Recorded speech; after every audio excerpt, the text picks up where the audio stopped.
Namo tassa bhagavato arahato samma sambuddhassa. Namo tassa bhagavato arahato samma sambuddhassa. Namo tassa bhagavato arahato samma sambuddhassa. Buddhang Dhammang Sanghang Namasami.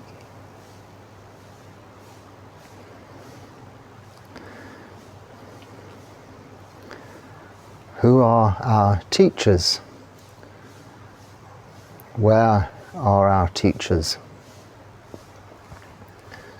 The greatest teachers. Now, of course, in Buddhism, our teacher is the Buddha.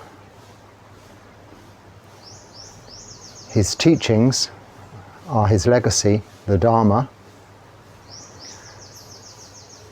and the Sangha, the group of committed renunciant men and women who have ordained in a monastic tradition to uphold the teachings left by the Buddha, maintaining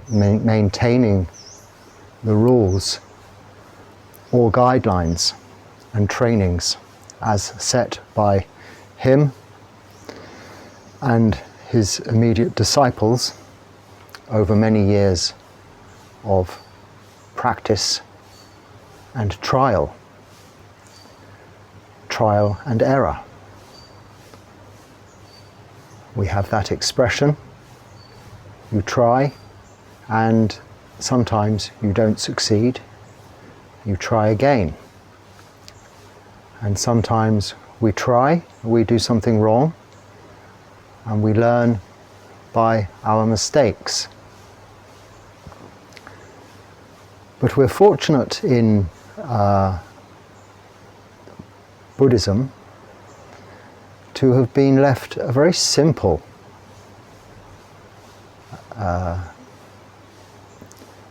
school, if you like, a very simple school of thought, a very simple style of education, a method by which from the most intellectual of minds to the most practical of minds, these teachings can be understood by each and every one of us for ourselves. And the Buddha taught that you do not have to go all around the world looking for your teacher, a guru.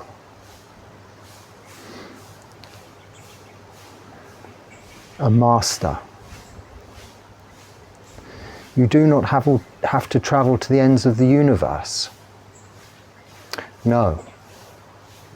Everything you need to know can be learned here, wherever you are, with the greatest teachers of all. The Buddha was asked, who will replace you after you are gone? His answer was the Dharma, his teachings. So there is no head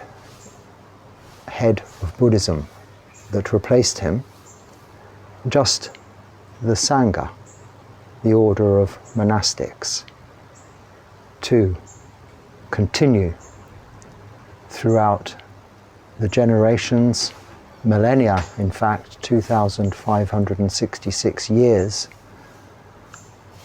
passing on the Dharma, these teachings. But who are these greatest teachers that are always here and with us now? Simply these bodies of ours, this body, for all its failings,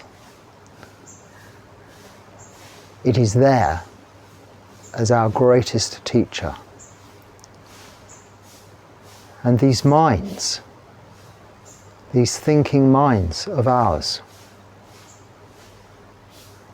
likewise, for all of those problems or their problems, they're there with us during this lifetime, our continual companions demonstrating and teaching us the Dharma. We learn intellectually through the teachings, through the study of Buddhism, from the suttas, we learn that all things are impermanent, all things are unsatisfactory, and things are not within our control. Even this, what we call ourselves, this personality, is not us. It is the result of causes and conditions that create what we understand to be us, our selves, self. But put this self in an entirely different culture, environment, and it is a different self, a different personality, wearing a different mask. But underlying this facade is always the truth. The first noble truth of suffering. The second, the cause of suffering. The third, the end of suffering.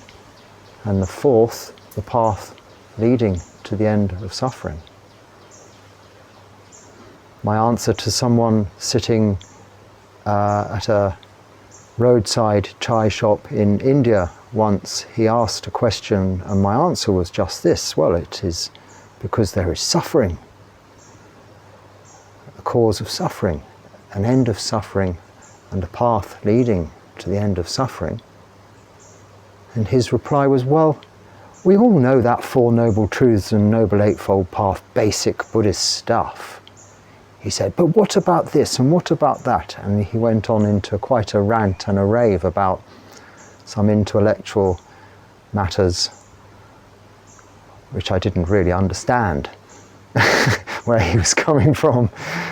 But unarguably, it is not basic. It is the highest form of teachings there is. It may sound simple, it may sound basic, but it isn't a case of learning the words. It is a case of understanding and feeling the Four Noble Truths. And then from the practice that leads to this Noble Eightfold Path of right view, right intention, right speech, right action, right livelihood, effort, mindfulness and meditation, or simply put, morality, meditation and mental development, through that practice of morality, meditation and mental development, we learn for ourselves, experientially, the nature of our existence, which is so simple. It is impermanent, unsatisfactory, and out of our control. Now that doesn't have to be a depressing thought. In fact, it is a joyous thought because it works two ways. When you understand impermanence, not just the word, temporary, impermanent, not lasting, however you wish to put it, the Pali word anicca. This is why we have these Pali words, because like other religions have, like in Christianity, Latin, and we have Hebrew, and various different religions have their old ancient languages. It is to facilitate learning throughout the generations and ages, and also assist with the teaching, with a commonality of language, because so much time can be wasted in discussing the meaning of words.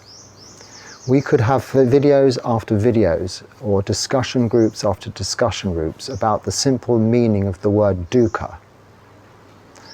And we understand it to mean suffering, or unsatisfactoriness, or discontentment, however you put it.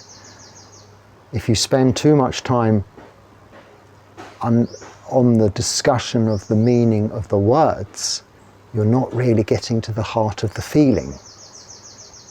And these teachings are about happiness resulting from contentment, not creating more discontentment through the realization of your lack of understanding. Because however educated you try to become, however much you try to learn, however many PhDs you might obtain, you will even realize that that is impermanent, unsatisfactory, and out of your control.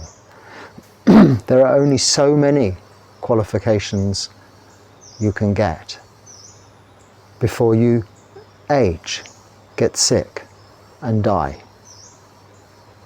At which point all of that learning, that intellectually gained knowledge, is gone, finished, over, the end. If you didn't, through all that learning, get to feel what impermanence is, get to experience what suffering is, and to really understand you cannot control this, then you've learnt nothing at all. Nothing of any use.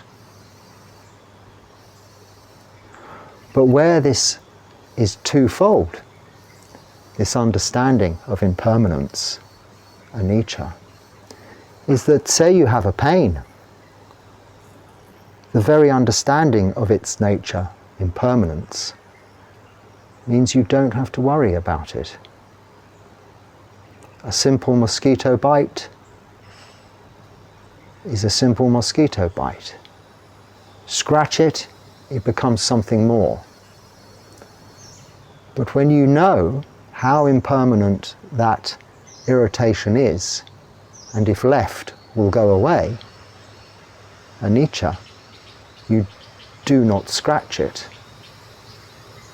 Now, you don't need to read a book about that, you learn through experience. And there is just one example, a very minor example, of our bodies through their very unsatisfactory nature, teaching us, educating us all of the time about impermanence. As bits of us get old, drop off, stop working, wrinkle up, we realize their very nature, these bodies, how they are all subject to aging, sickness, and death. This is the truth of suffering. And there is the end of suffering, because even suffering is impermanent.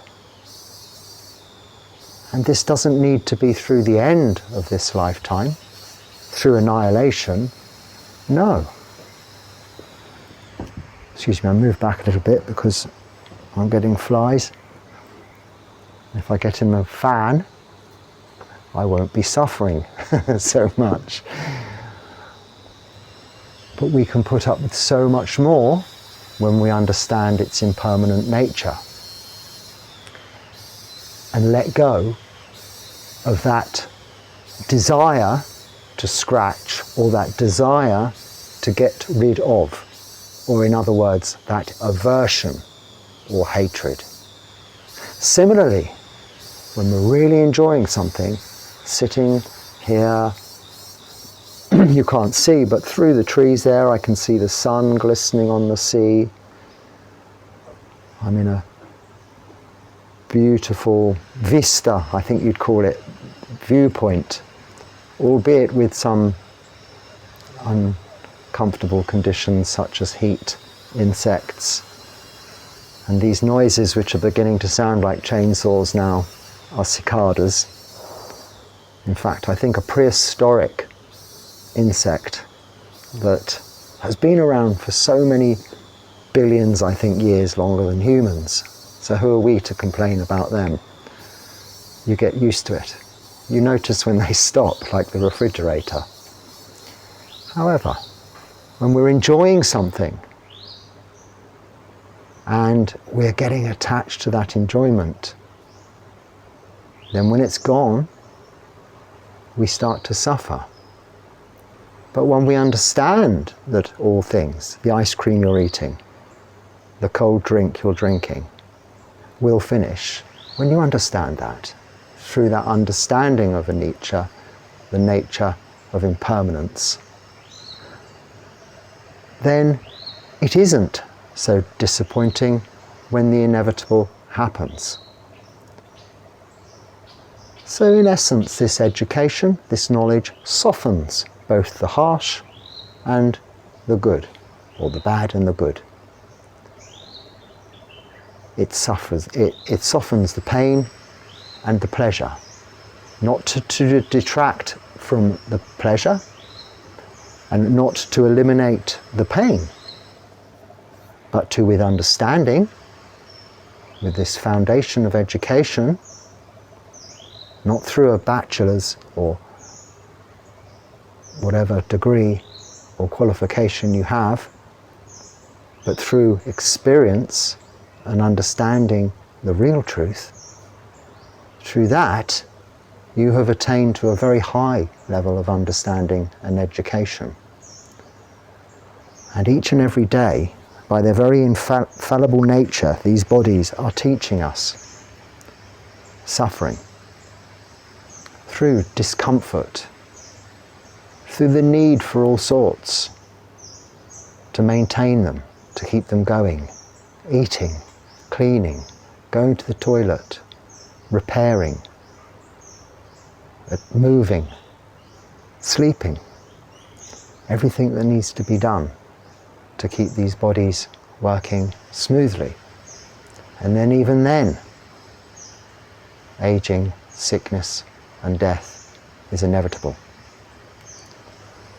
Our next greatest teacher is, of course, this mind, the thinking mind, responsible for all form of emotions, from disliking, liking, wanting and not wanting. So I may have to just move the fan a little, I think. How can I?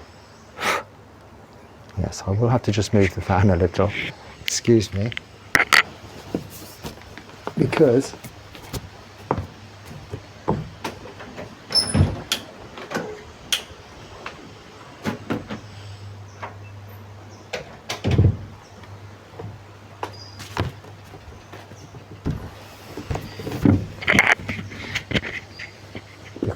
I was about to say, and then I realised I didn't have the microphone.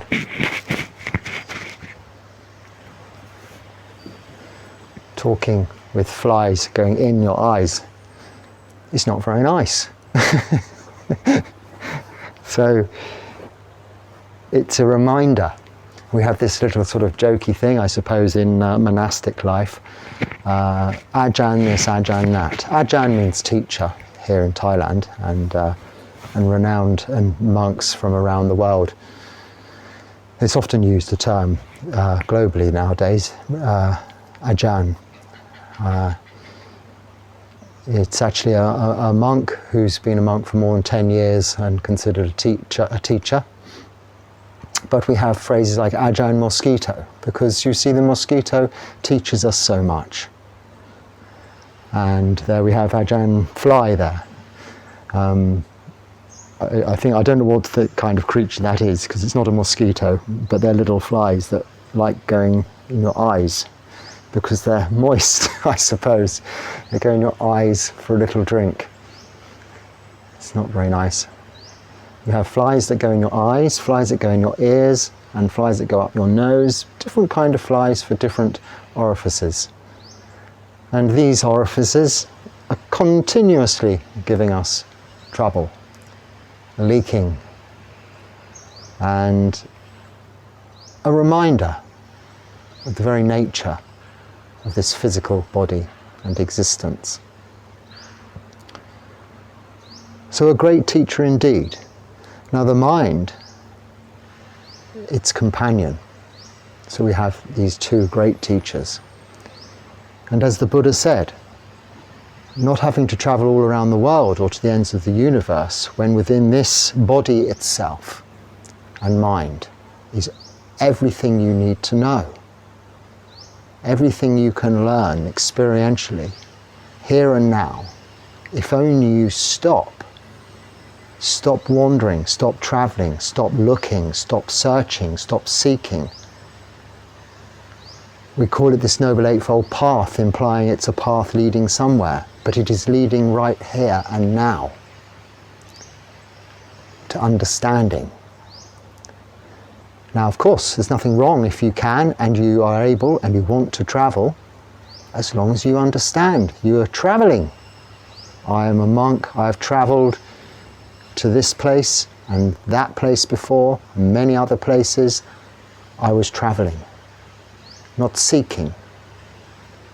Through the travelling experience I was learning from my body and from my mind, by some extreme discomfort and also some extreme delights that I've experienced.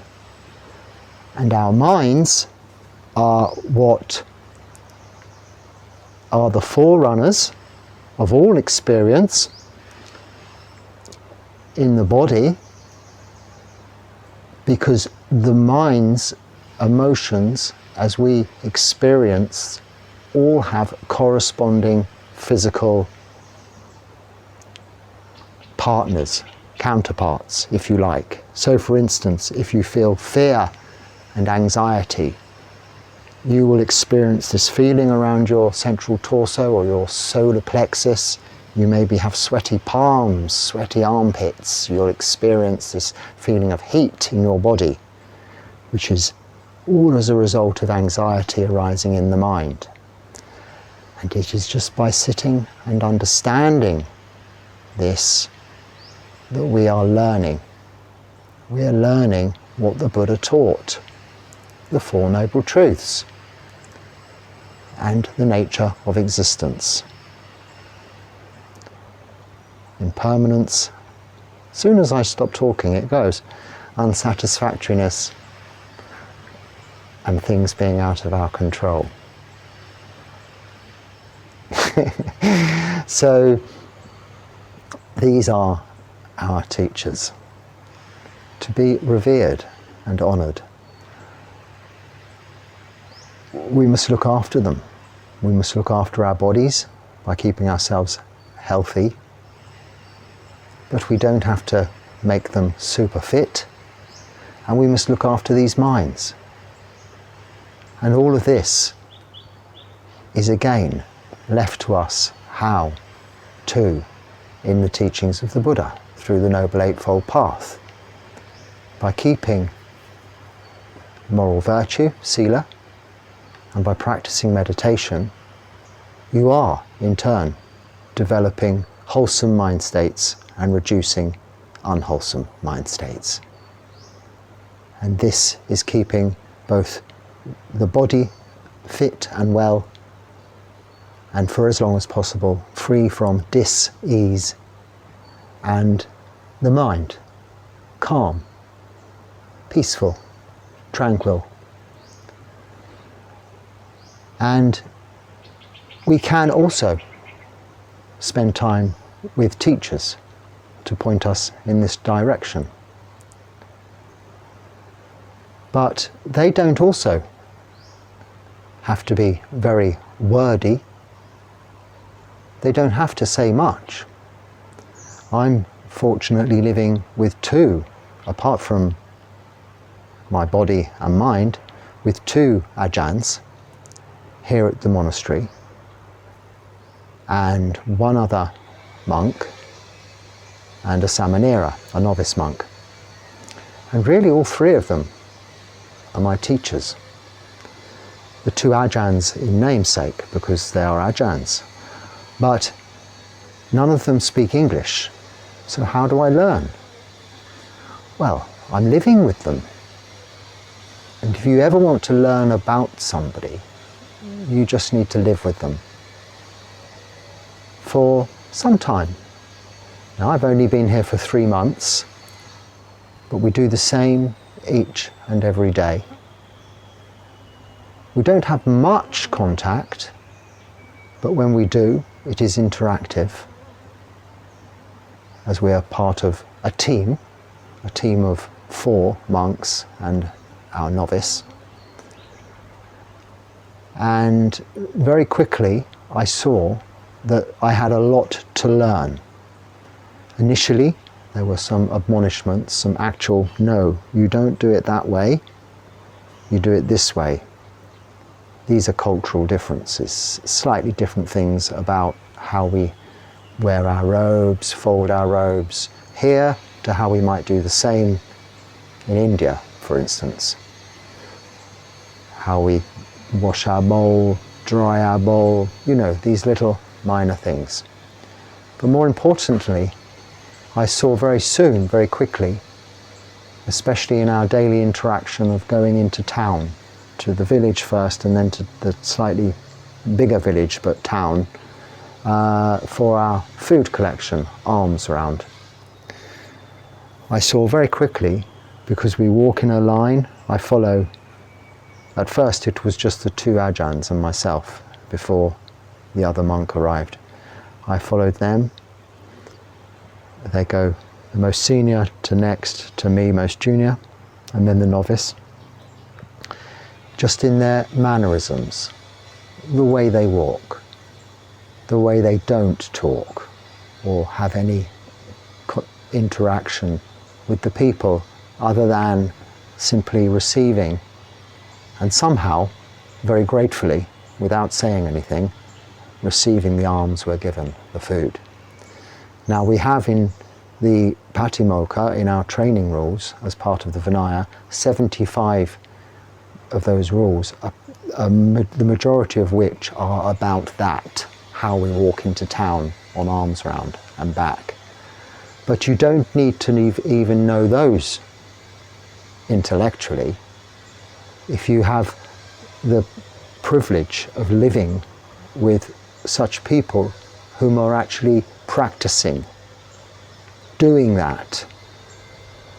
So without any communication or words, I've lived in a few of these places, so I already knew what to do, how to behave.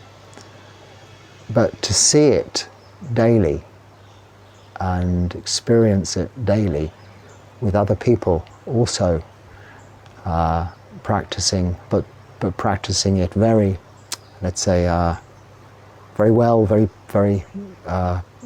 perfectly, is an education in itself.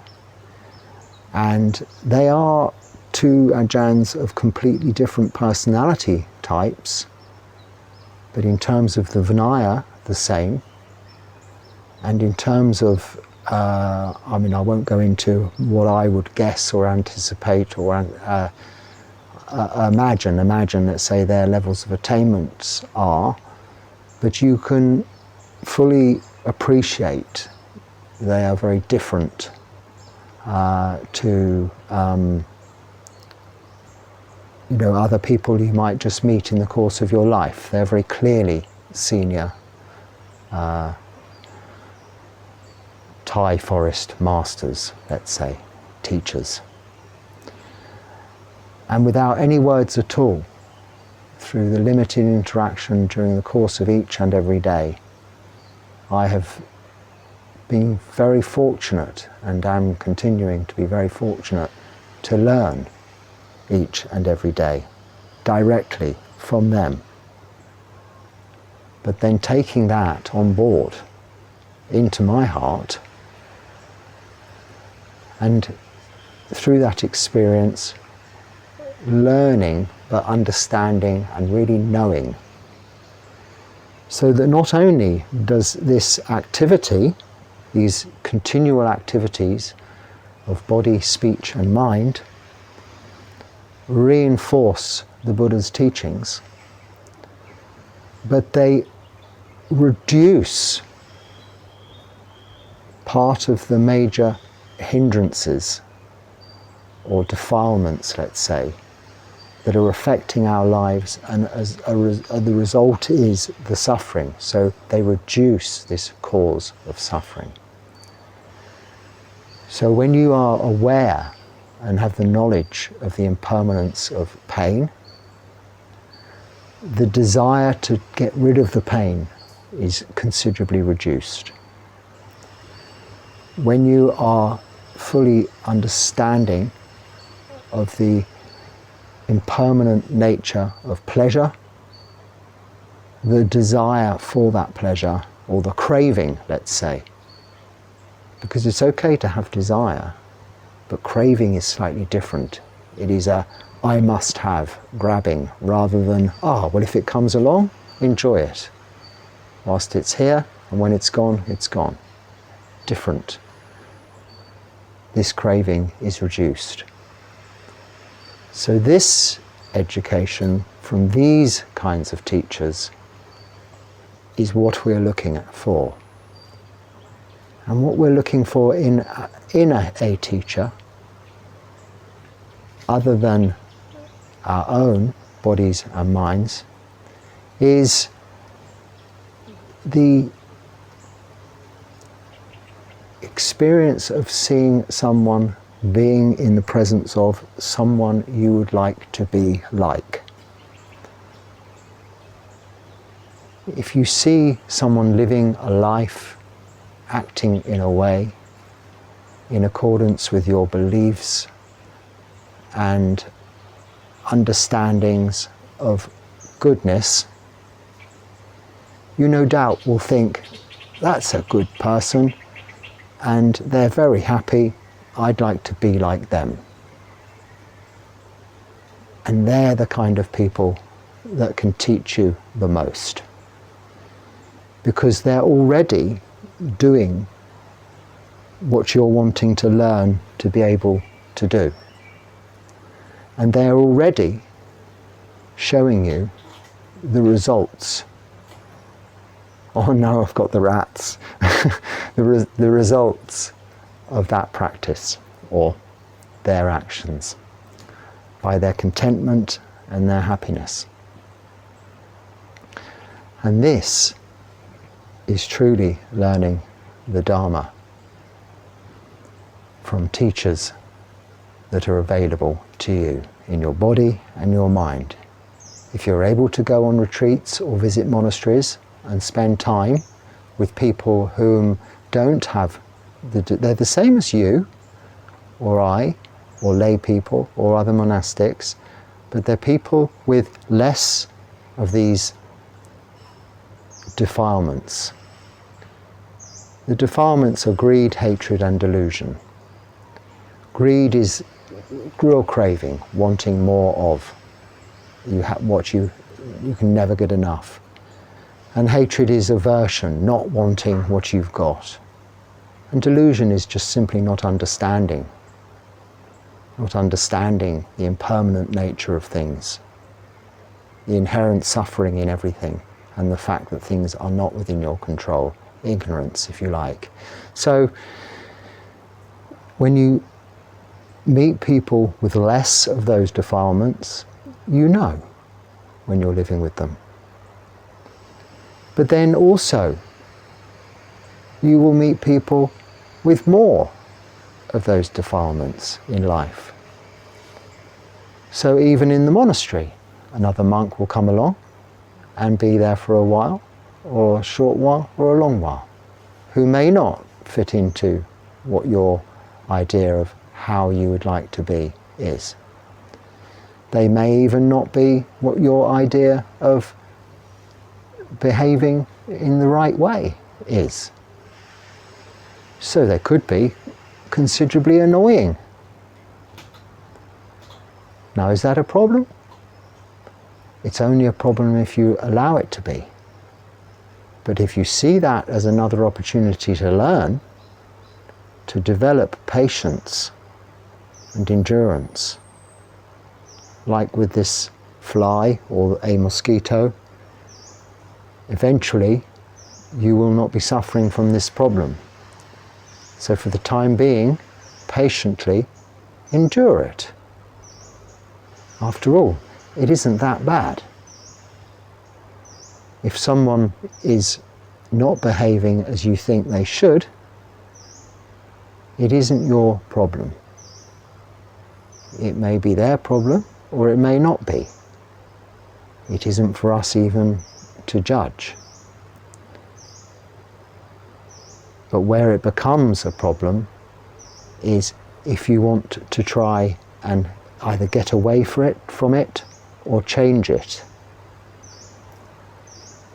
Now, if it isn't directly affecting you in terms of your sila, your morality, your virtue, or causing harm to you or others, then you can let go, let it be, by understanding its impermanence. And it can be one of the greatest lessons. Now, I don't mind saying some people have come and gone here, but through my own failings, my own shortfalls, my own defilements, I've seen them as a little annoying. And, if only this person wasn't doing that, I'd be able to just get on and practice so much better. Well, of course, this isn't true. This is our own greed, hatred and delusion surfacing. Hatred and delusion. But it's them causing the problem. They're doing you a favour. They're teaching you patience. To be patient and endure. And it really is all about that. Being patient and enduring. As a monk, I have immersed myself, I've jumped in at the deep end, let's say. So we learn to swim in a little training pool and then at the shallow end, or we dive straight in at the deep end and become a monk.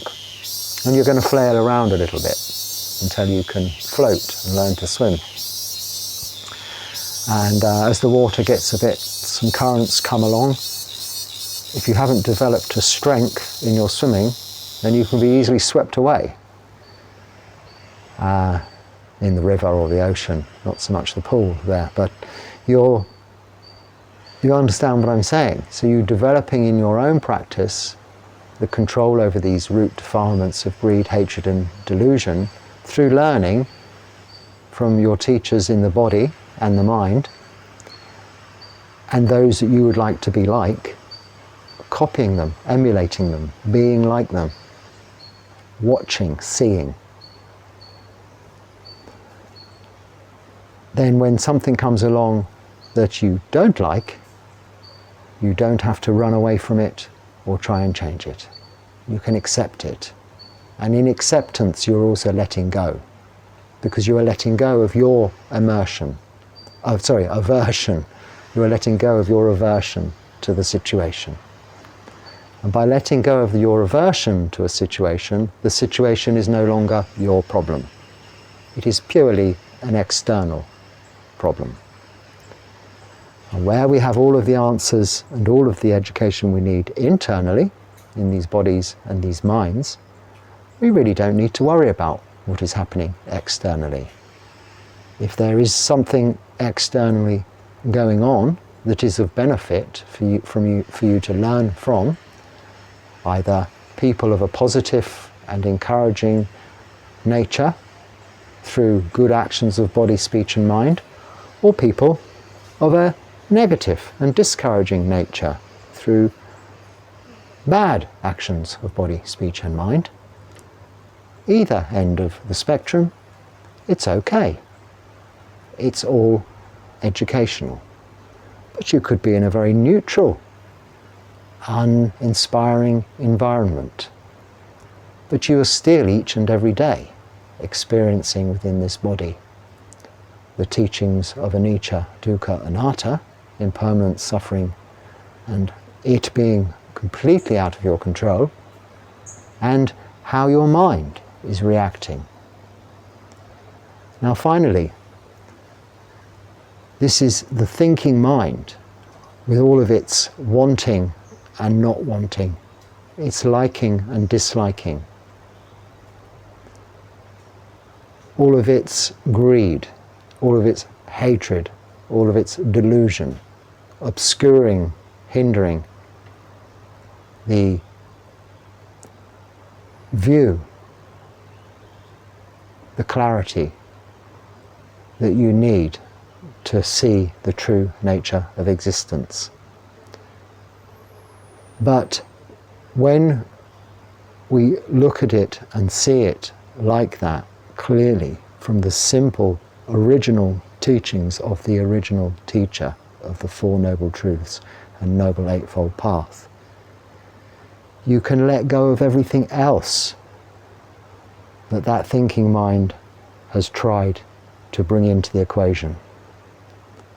All of that complicated stuff the man was trying to talk to me about outside of the roadside chai shop in India, that he was so intellectually superior than me about, and he certainly didn't want to even be considering the idea of talking to a so-called monastic about just the Four Noble Truths and the Noble Eightfold Path, when there's so much more to be understood. I had to laugh. Well, if you're not understanding the Four Noble Truths and the Noble Eightfold Path, and even if you are, because if you truly are, you'd see quite clearly from our interaction here that we're really both looking at completely from a different perspective, from an intellectual and an experiential perspective. Now, I'm not really giving you the whole picture of the situation there, but he was a very nice man, but we had and we didn't fall out. We're still friends, but he talks a lot about things. I think you'd call him a conspiracy theorist. These days they get called, people like, they have these labels. Regardless of which, he does understand the Four Noble Truths, but perhaps maybe isn't really putting it into practical use. And these teachings of the Buddha are also very practical and so accessible. Whether you are of PhD standard education or whether you are of 11 plus, that shows my age, and I don't really know equivalent levels of education. Some of the greatest Thai Forest Masters here in this country, in Thailand, including Ajahn Chah of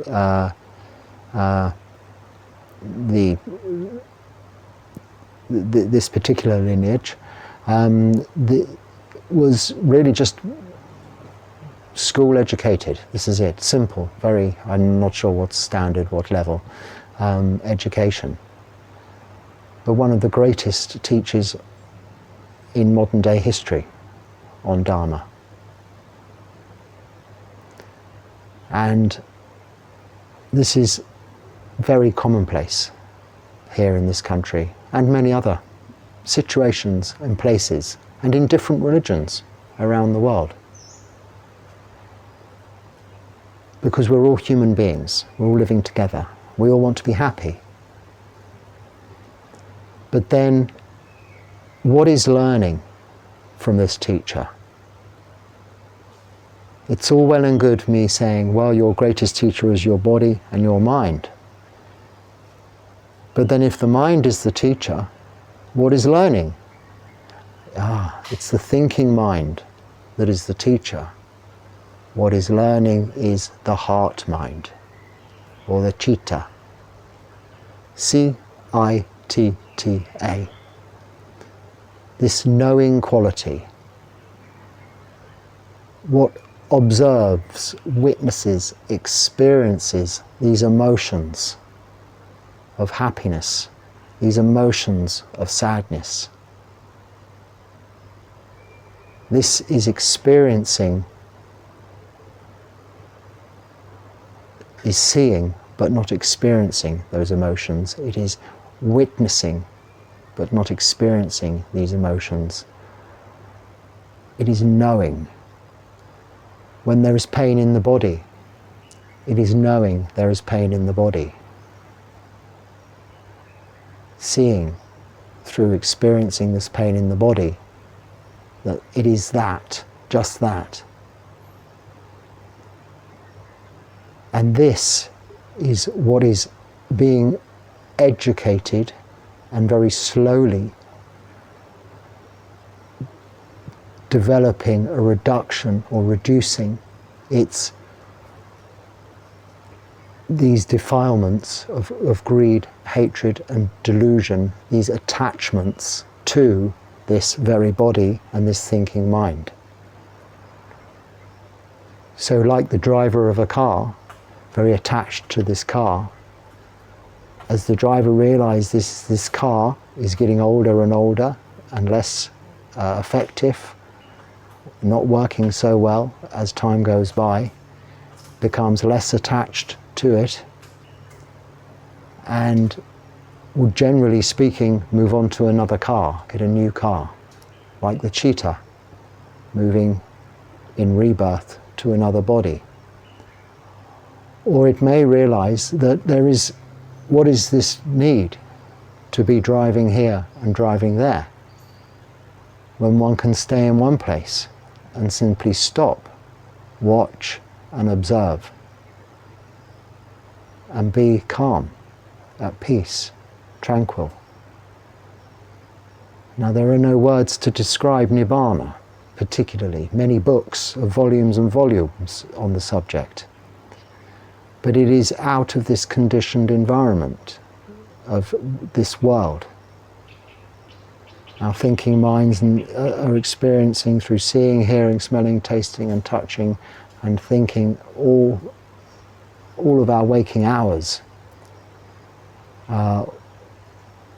Externally what is coming in. But this is just perceived by the mind and conditioning the mind from external sources into ways of behaving, ways of thinking. But when we can bring that point of view, allow that citta to settle, and this is the practice of meditation, through the practice of meditation and samadhi, we can bring it inwardly to see the calm that already exists within. The space between objects, the silence between sounds.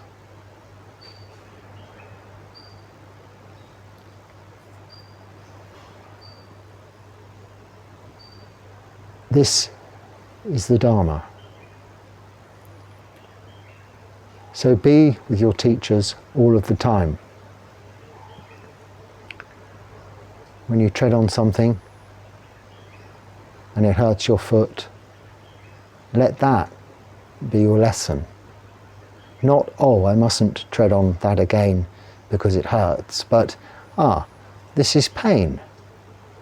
Now it's just that, because something sharp has pushed into my foot, and it's my body telling me that's not a good thing to do, and my mind is telling me I don't like that. But all of that is just that. It isn't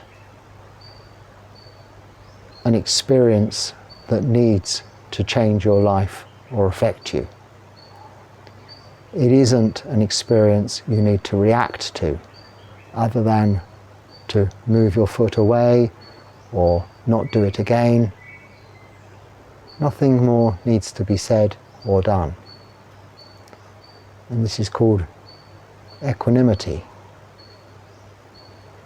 something we develop through this understanding. So I think time's gone on. Sorry about the little interruptions with the flies. So we'll say Sabbe Sata Sukhi Hotu, which is may all beings be happy and well, including the little fly who's now gone away. And I'll end this with a short blessing. Bhavatu Sabba Mangalam Ragantu Sabba Devata Sabba Buddha Nubhavena Sabba Dhamma Nubhavena Sabba Sangha Nubhavena Sada Soti Bhavantu Te.